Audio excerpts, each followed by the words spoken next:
Olá pessoal, sejam todos muito bem-vindos a mais um vídeo do meu canal no YouTube, Nó do Norte Astrologia.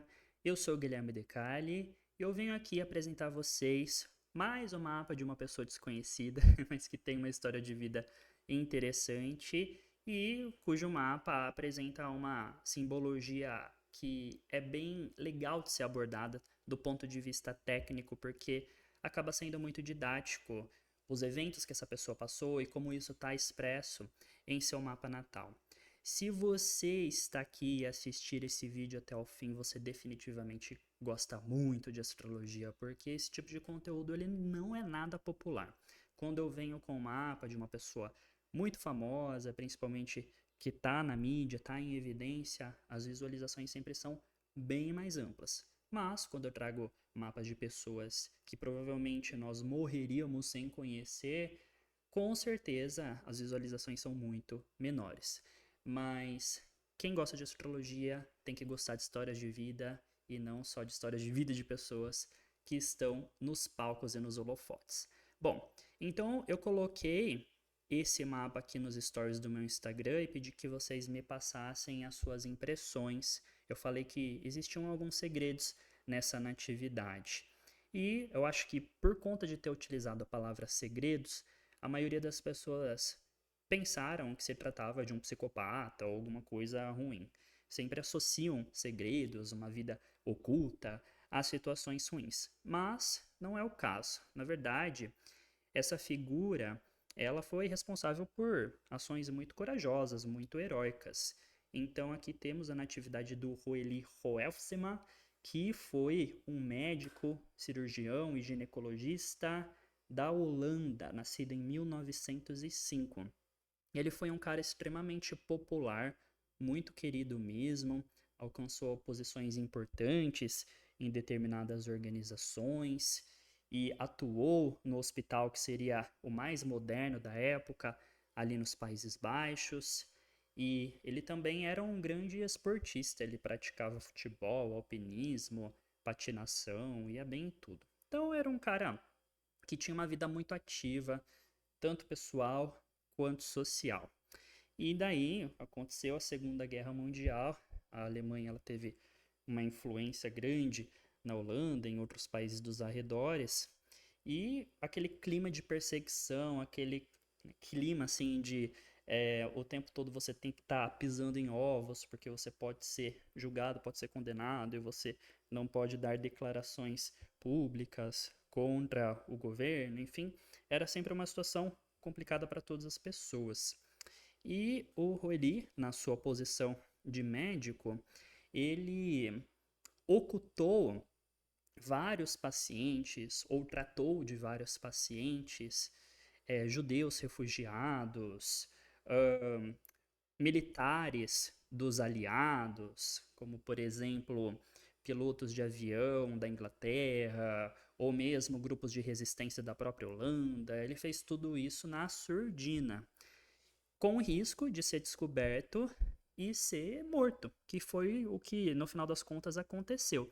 Descobriram uma pessoa específica que ele teria tratado, um judeu, e depois disso enviaram um esquadrão para que ele fosse executado. Ele foi morto com um tiro. Mas por muito tempo ele atuou bravamente cuidando dessas pessoas, cuidando de suas doenças, muitas vezes também dando alguns certificados falsos para quem tivesse ali na sociedade e precisasse meio que fugir de certas questões do governo e tal. Então ele fez uma série de coisas. E publicamente ele também foi bastante corajoso porque ele nem sempre resguardava a sua opinião sobre tudo que estava acontecendo. O que já quebra aquele famoso mito de que quem tem ascendente em Libra fica em cima do muro, né? Na verdade, eu já disse isso inúmeras vezes. Libra é um signo ativo, é um signo cardinal, então ele consegue ser bem direto, porém ele faz isso após um processo de ponderação, diferente de Áries, que tem essas mesmas características, só que elas são mais imediatas e impulsivas. E em Libra, por ser do elemento ar, existe toda uma elaboração intelectual. Mas esse nem é o ponto principal que eu quero mostrar aqui para vocês. Quando a gente fala de questões ocultas e segredos, a gente pensa muito na casa 12. De fato, a 12, ela fala sobre aquilo que está nas nossas costas, aquilo que a gente não enxerga, aquilo que, enfim, de alguma forma nos assombra, mas a gente não consegue detectar. Então, a 12 muitas vezes tem a ver com o que é escondido de nós. Em alguns casos, dependendo de configurações específicas, pode ser sim coisas que a gente mesmo esconde, ou vidas paralelas que a gente toca. Porém, quando se trata de um segredo pessoal, você esconde dos outros, isso tem muito mais a ver com o chamado fundo do céu. Então a gente tem o famoso meio do céu, que é o MC, o ponto mais alto da natividade, e aqui tem a ver com prestígio, com as coisas que a gente publica, que a gente faz nascer no mundo. E o fundo do céu é o ponto oposto, não está representado aqui, mas, por exemplo, se o meio do céu está a 26 graus do signo de Câncer, o fundo do céu necessariamente fica a 26 graus do signo de Capricórnio. Na maioria das vezes na casa 4, mas vocês sabem, né? Quando se usa signos inteiros ou casas iguais, nomes parecidos, mas de divisões diferentes, o meio do céu e o fundo do céu nem sempre fica no eixo 4 e 10. Bem, e aqui ele tem o Marte exaltado no signo de Capricórnio, bem próximo do fundo do céu, a menos de 5 graus de distância. E o Marte ele rege a casa 7, que é a casa do outro. O ascendente sou eu, a 7 é o outro, o corpo do outro.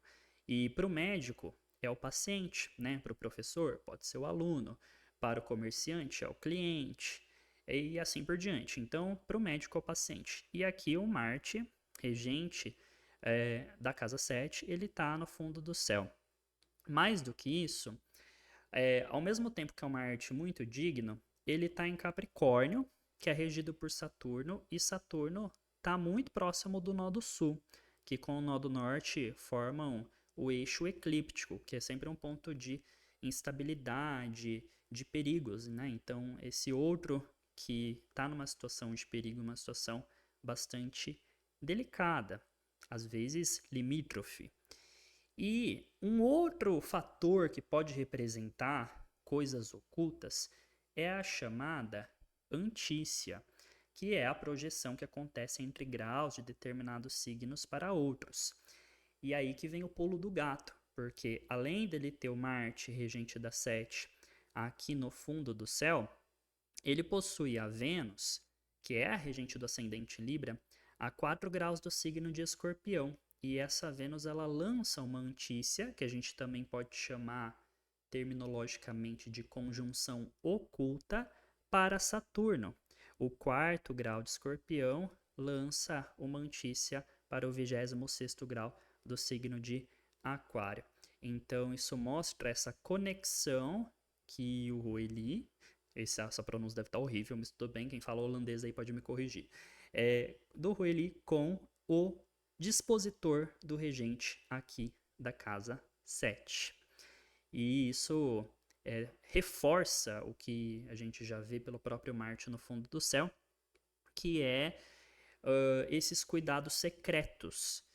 E ainda mais no signo de Aquário e Escorpião, que são de fato os signos mais misteriosos. Capricórnio também, mas Aquário e Escorpião, né, eles representam o mistério cada um ao seu modo. Escorpião, todo mundo sabe, né, que é um signo mais enigmático, é um signo mudo por ser do elemento água, regido pelo Marte, então tem muito a ver com as estratégias, e a gente não pode revelar as nossas armas para os inimigos. Enquanto Aquário, para quem me acompanha já está cansado de saber, esse é o signo das conspirações, né? Porque ele se opõe a Leão, que é onde tudo fica visível. Então aqui é quando as coisas elas se mostram não conforme a sua essência, mas segundo uma aparência. Aquário representa as máscaras e tudo mais. Então ele desempenhava ali um papel, né? Ocultava as suas atividades ilícitas do ponto de vista legal daquele momento que a Holanda e boa parte da Europa estava passando. Mas, enfim, é isso que aconteceu. Agora, ao mesmo tempo, essa situação é o que demonstrou o fato dele ter caído numa emboscada, ter sido ali sequestrado e depois assassinado por esse esquadrão ligado à Alemanha nazista. Porque a Vênus, além dela reger o ascendente, que é o eu, a vida, rege a 8, né, a morte. E ela forma essa antícia com Saturno e com o próprio nó do sul. E o nó do sul é um ponto bastante sensível e muitas vezes vinculados a perigos, a coisas que fogem do nosso controle. A gente também tem um outro fator, que é o quê? A lua, que é o luminar da seita. Esse mapa é noturno, a pessoa nasceu durante a noite, então a lua prevalece sobre o sol.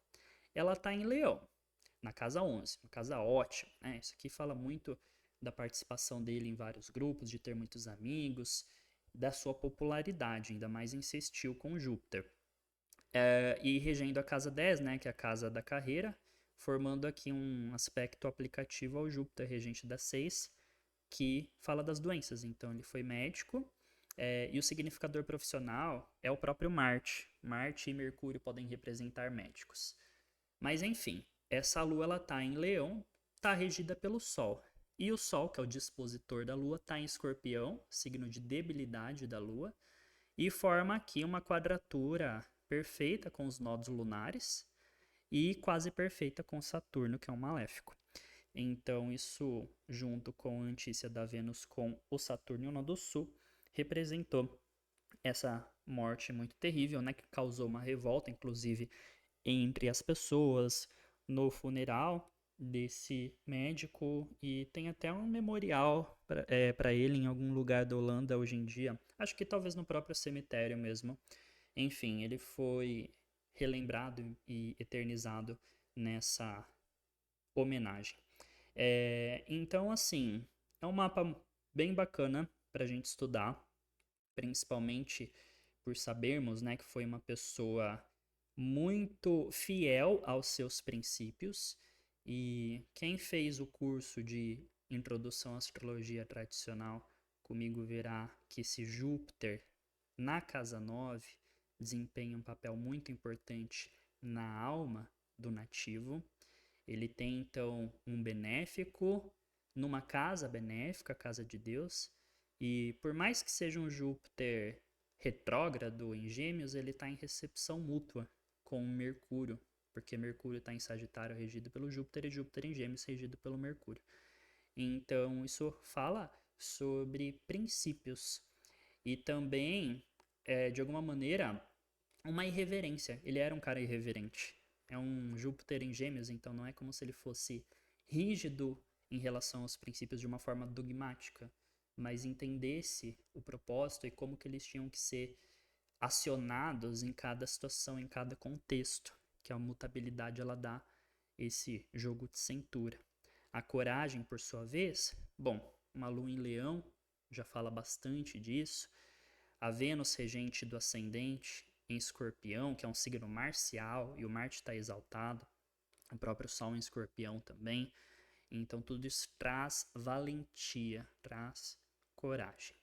Eu espero que vocês tenham gostado dessas breves considerações.